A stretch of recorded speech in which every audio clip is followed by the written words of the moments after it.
Before we get into the video, please make sure to hit that subscribe button and the bell notification so that you never miss another video. Thank you.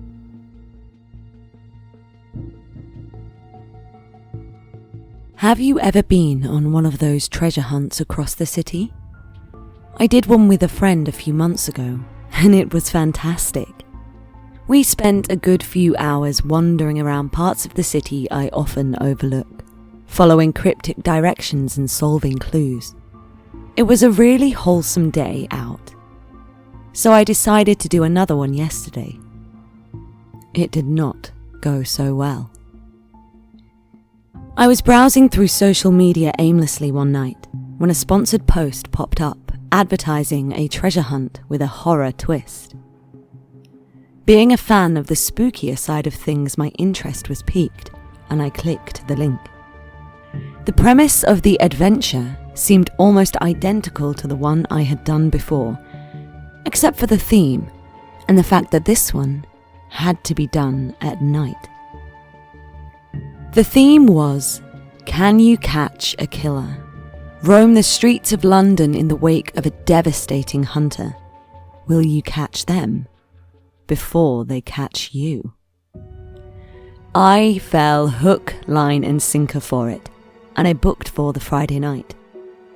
My friends don't share my enthusiasm for scarier things, so I decided to test my nerve and go it alone. Friday night rolled around and I arrived at the starting spot in Covent Garden Market at 7:55 p.m, 5 minutes before the quest was due to begin. I waited for the first text with my first set of instructions with anticipation. Bang on 8 p.m, it arrived. Good evening, Detective. Are you ready for the chase? You're a brave little thing, aren't you? Well, I've left my first clue for you, where one goes to relieve themselves. Ha ha ha ha ha. I reread the text a few times. Where one goes to relieve themselves. I looked around me and saw a public bathroom tucked away across the courtyard. I headed over. I had no real idea what kind of thing I was looking for, but as I went down the stairs, it was obvious. There was a detached eye hanging from the locked gate, and pinned to it was a note. I mean, kudos to the creators of the game. That eye was so realistic. Congratulations, you found my first victim. She had such beautiful eyes. I've kept one, and this one's for you, should you so wish to keep it. I really hope you do. You follow in my footsteps by heading to the center of the humanity's deep inner need to find depth, meaning and spiritual connection. What on earth did that mean? I wish I'd brought my friend along with me. They were so much better at working out these cryptic clues last time than I was.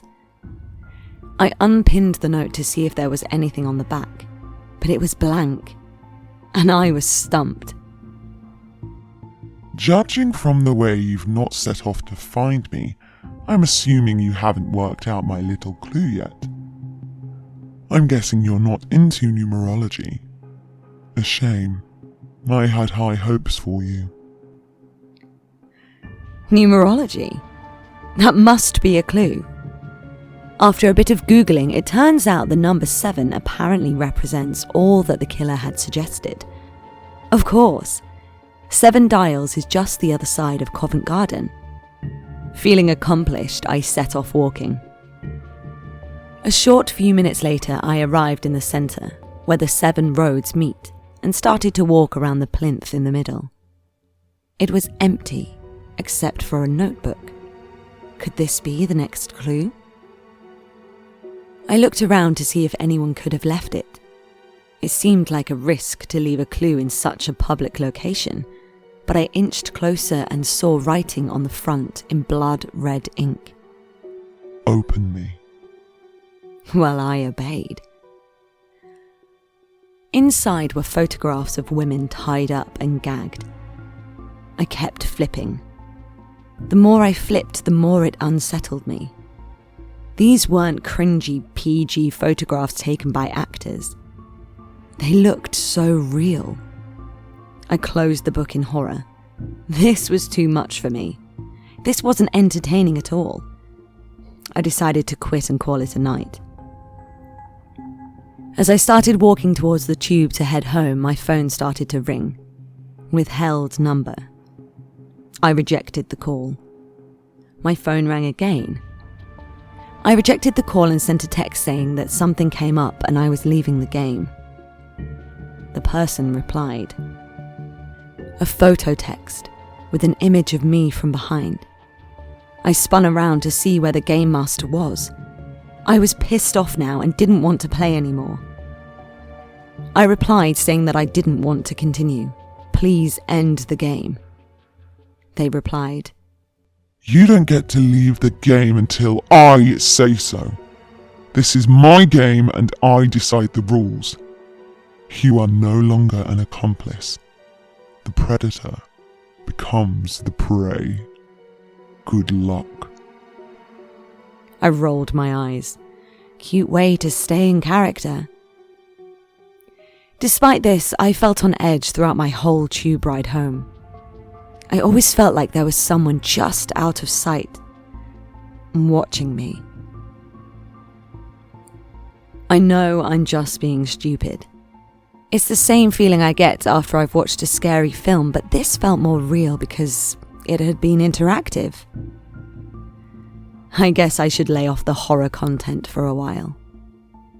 I arrived home and was occupied with fishing my keys out of my bag so I didn't spot it. The wreath on my door. Attached to it was an eyeball that looked so realistic. And pinned to the eye was a note. Welcome home. Let the games begin.